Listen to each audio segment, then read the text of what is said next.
Now, this call that you have made, before now, you've said a lot about Southeast political elite not caring about the release of Nnamdi Kanu. But we saw the other day, yesterday, Honorable Obi Agwacha, who raised the issue at the House of Representatives, and what the shouting spree that followed.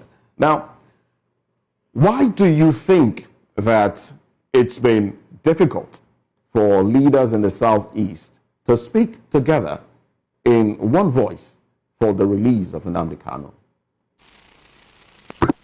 I can speak to what I know. I cannot speak completely about the culture, but I know that the earliest, since Nnamdi Kanu was brought back to Nigeria, I've been somewhat involved with his lawyers, his legal team. I've attended several of his trials, and as a result, I have an understanding of the fact that there is a difference between what some of the Southeast political leaders are saying in public and what they do in private. On your channel, I granted an interview where I mentioned that I was involved when this regime of Tinubu came to power. Certain conversations relating to the release of Nnamdi Kanu, and they immediately shut it down, saying that if he came out, he would affect their chances of winning in Imo State. Elections were coming up at that time. So if you just oppose that against what then has become, come to know the resumption of the trial, the delays, you understand what I'm saying. It is based on my own knowledge of what I know to be, in some cases, clear sabotage of his release. But you can understand that a lot of the Southeast political leaders will find it difficult to align with someone who says, let's leave Nigeria, when, as a matter of fact... Really. It's interesting that you are making this call now, because some people have said, oh, he's not a Southeasterner and he's doing this, it speaks to one Nigeria. But what would happen if some of these individuals that you've called upon did not, join you? Would you still go on with the protest march in the spirit of one Nigeria? The protest will go on with that they join or not. We just published the date of the protest. It is October 20th at 7 a.m. Everybody, we will make announcements as to where people will converge in different parts of Abuja or anywhere they might find themselves, including people who might want to protest Nigerian embassies abroad. It is a broad decision, it's a broad declaration to achieve an aim. It has no political connotation. The reason why I named some Southeast leaders are because they have said publicly in press statements, in press releases, in their tweets that they want Nnamdi Kanu released. And I just want them to put their their money where their mouth is, to give some kind of veneer of credibility to their cause. So that is the reason why you see I mentioned specifically some people, particularly the governor of Abia State, who is the governor of Nnamdi Kanu, who has been speaking relentlessly that Nnamdi Kanu will come out very soon. Negotiations are on. Governor Soludo of Anambra State, I've heard him speak publicly that he's working to get Nnamdi out. Peter Obi has issued a statement as recently as last year, or maybe this year, asking them to release Nnamdi Kanu. Okay. And so I just want everybody who says this is what we want to come out and join us on that day. All right, comrade, let me stay with you. I understand what you are trying to do, solidarity as an activist for a friend, for a Nigerian, a fellow citizen like you. But I want us to examine a bit, how this case has progressed. At a point, people were looking for, a political solution to all of this. And certain group of people like IPOB insisted, no, let's go to court. Because at that point, they were very sure that, look, that this terrorism trial was not going to go anywhere. So at this point, the court process is in progress. He's undergoing trial. Don't you think that this protest will be some kind of confrontational before the establishment when they said, look, let's look for a political solution, and people said, let's go to court? Don't you think that this protest will likely or might just complicate Nnamdi Kanu's case in terms of seeking for, another track to get him out of detention? No, I don't understand where you got the impression from that Kanu said, let's go to court. No, it is the Nigerian government that dragged Kanu to court. In fact, his current trial came as a result of an abduction from Kenya. He was kidnapped from Kenya, flown to Nigeria under some of the most secretive circumstances. Nobody can tell you how he got to Nigeria today. They put hood over his head and brought him to court. That I don't understand to mean that let's go to court. If that's let's go to court, I don't think that's what I understand to mean by let's go to court. Maybe you are referring to his first time around when he was arrested and tried, granted bail, and they went to his house, killed people, and he escaped from Nigeria. And they went outside of Nigeria to bring him back. I don't know how that would mean let's go to court. With regards to his chances of getting fair trial, you can't get a fair trial when the process of arraignment, all the legal processes are not fair. In fact, the trial was going to be impossible under normal circumstances if somebody is extraordinarily renditioned from another country that is kidnapped. There's no basis for trial. Before you can bring somebody before trial, there's a process for getting them to come. And it includes that the country from where, in case you go outside of the country, there was a record that the person was arrested and extradited to Nigeria. This one is called extraordinary rendition. So I don't understand where this impression came from that he submitted to trial and hope that he will win. How can somebody go to Nigeria court and hope that he will win when everything is arrayed against you? Okay. I think I'm very certain that at a point, IPOB said, let's go and trash out all of this in court. Now, my question is this.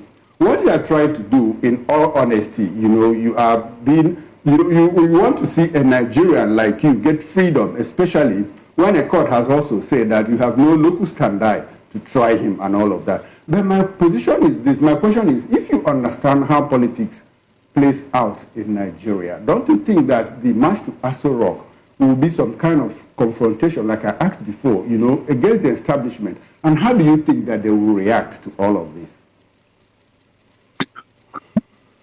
We have made it very clear that this is a peaceful march. Okay.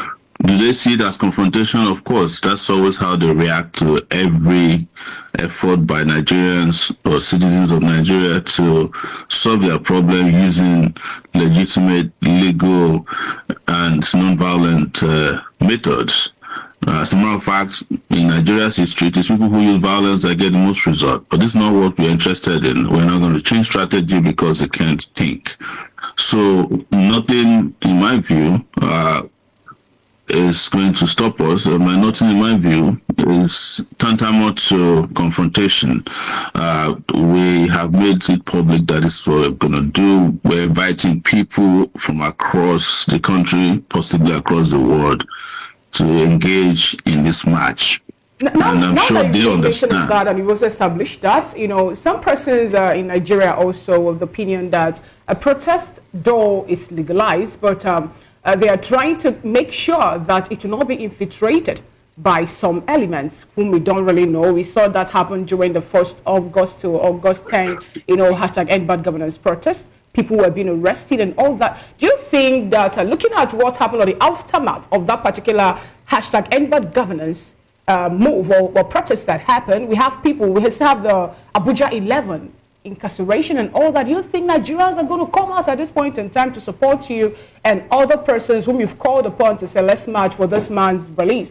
Remember that the federal government also taken to court for treason, plans to upturn the government.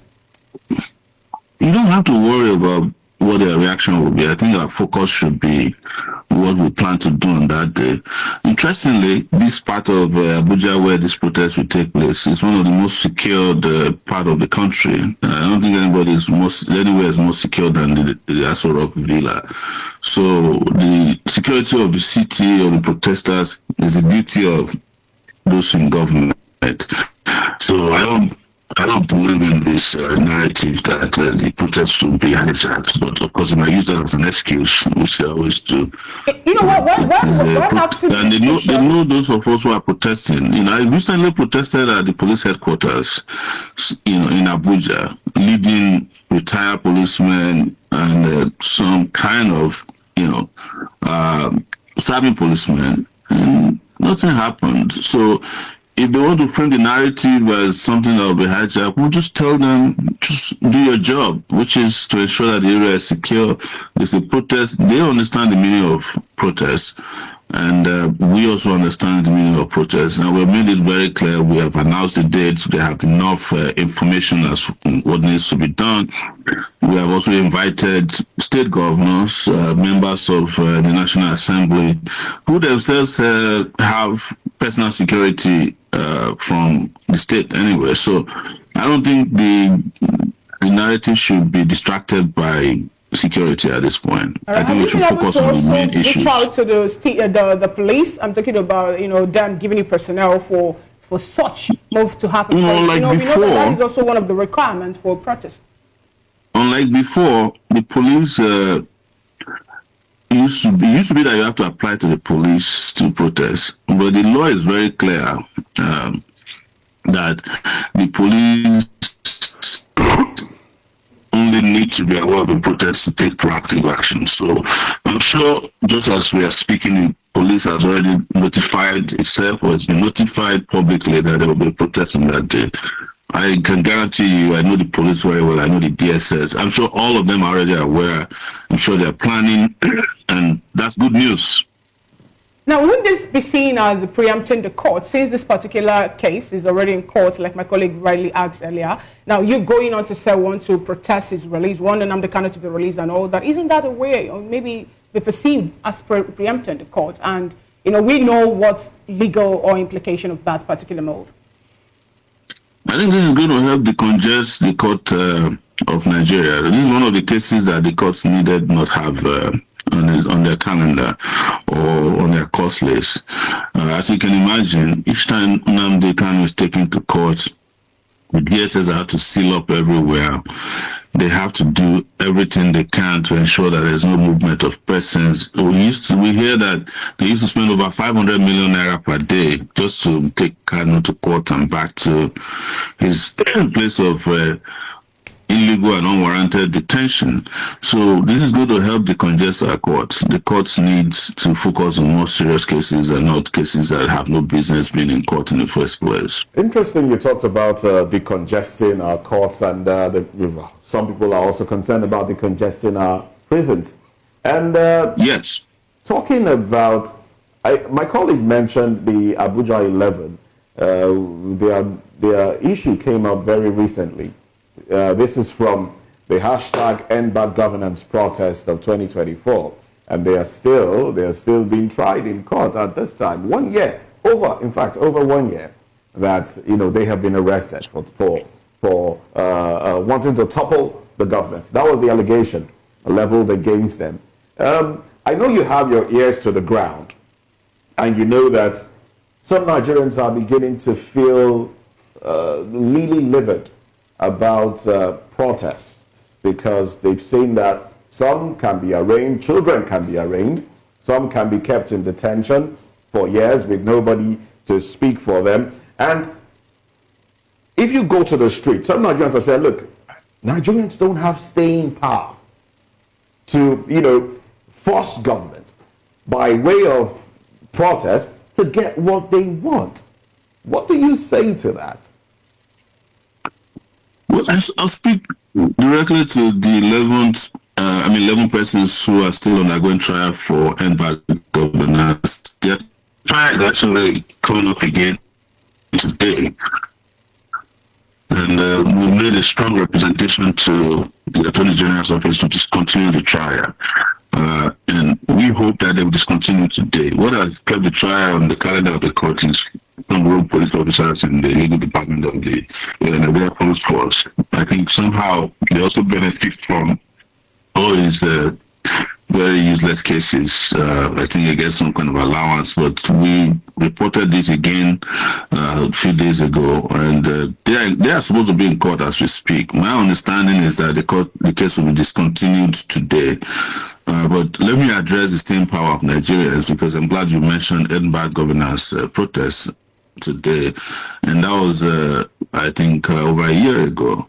But you mentioned staying power, and you forgot that bad governance protests lasted for 10 days across the country, one of the biggest in the history of this country. So I think the problem is not staying power. I think the problem is the unity of purpose.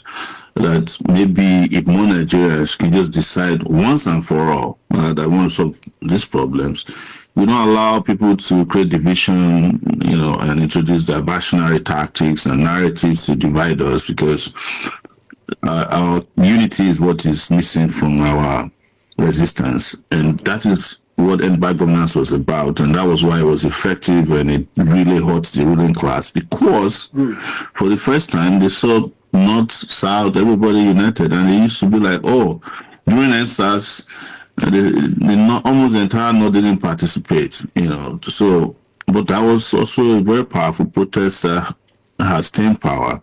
And NSAS will be how many years this year?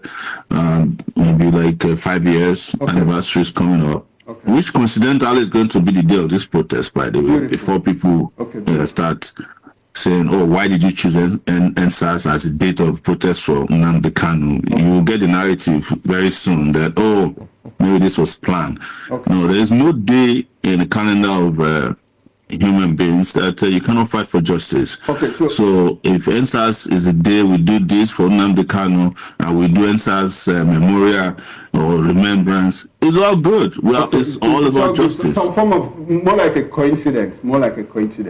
It was a coincidence, because we were all looking for a Monday. Okay.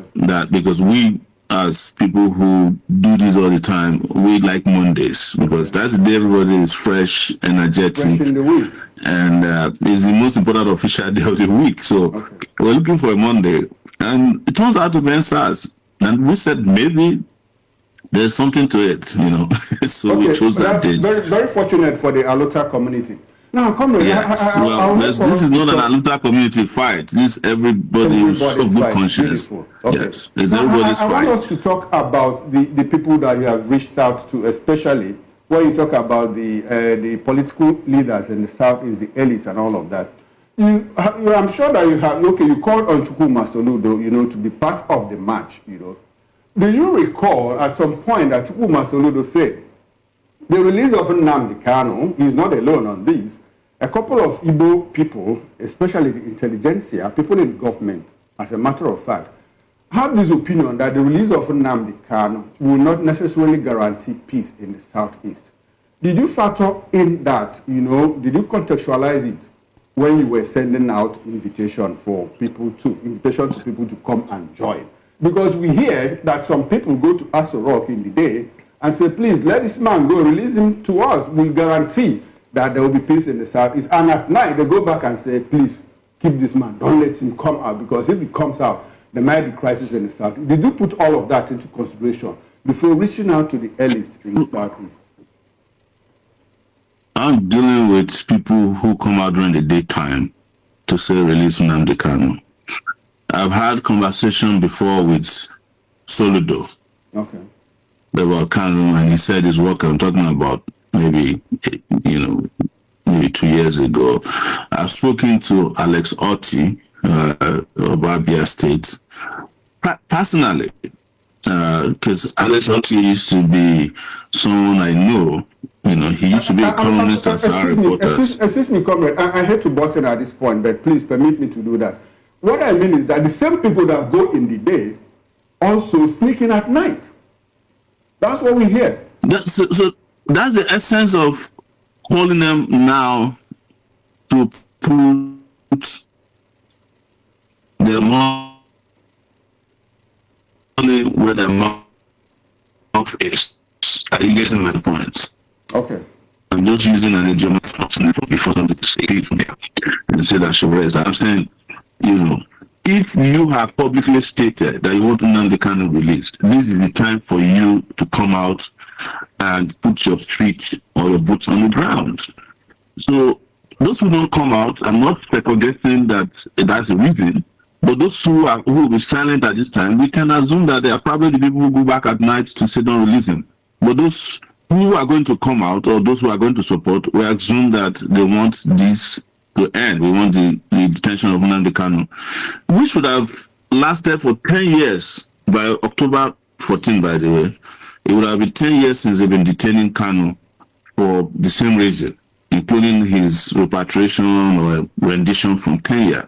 So what I'm trying to say is that I don't have a crystal ball to know who goes back at night. I'm not the Aso Rock gatekeeper, but I know, and I know you're right, some people who just come out and say for political convenience, maybe for personal safety too, for political gains. I am not one of those people. I am just calling on people who I know have stated either publicly or directly, personally to me, that they want this to end. And I have to tell you that I'm surprised that there's been radio silence from some of them since yesterday. But I've spoken to Abaribe, who said, yes, we've spoken to Agocha, the honorable who is from Nnamdi Kanu's constituency, representing him in Abuja. I said he's in on that.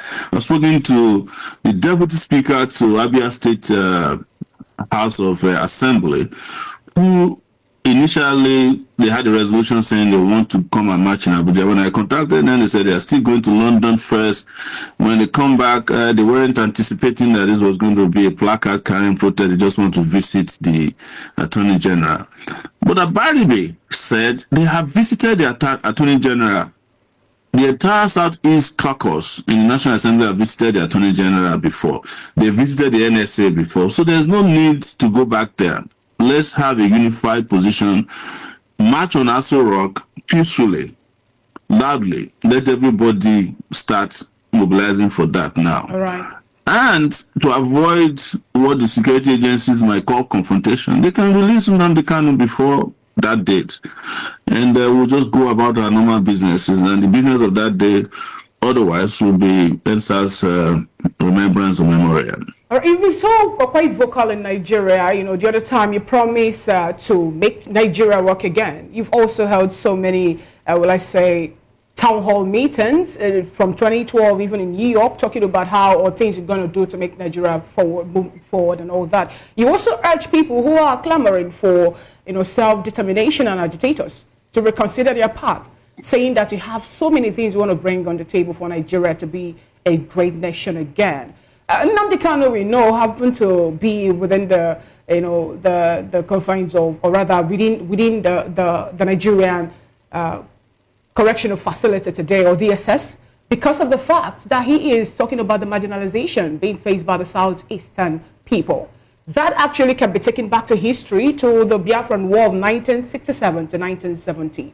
And you find out that such ideology, such movements have turned out to be an ideology at this point in time. And what are the things you think you can do to maybe find a way to ameliorate or reduce what the Southeasterners are talking or facing, even with the present administration? How do you intend to make Nigeria move forward with the likes of the Asaba people talking about Nigeria owing them apology for the 1967 massacre and other persons, having one or two things or grudges that they bear against the country? You see, we can do all of this with great leadership. It turns out that of all the people who want to make Nigeria great again, as they say, I'm just referring to what he said. I'm the only one who has met Nnamdi Kanu one-on-one to discuss what this is all about.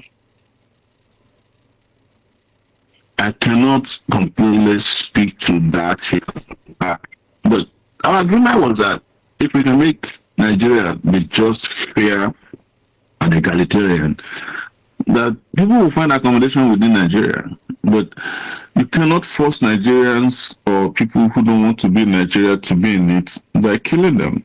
You can't do so. You can't force anybody by proselytization. You can't force anybody by indoctrination. It has never worked.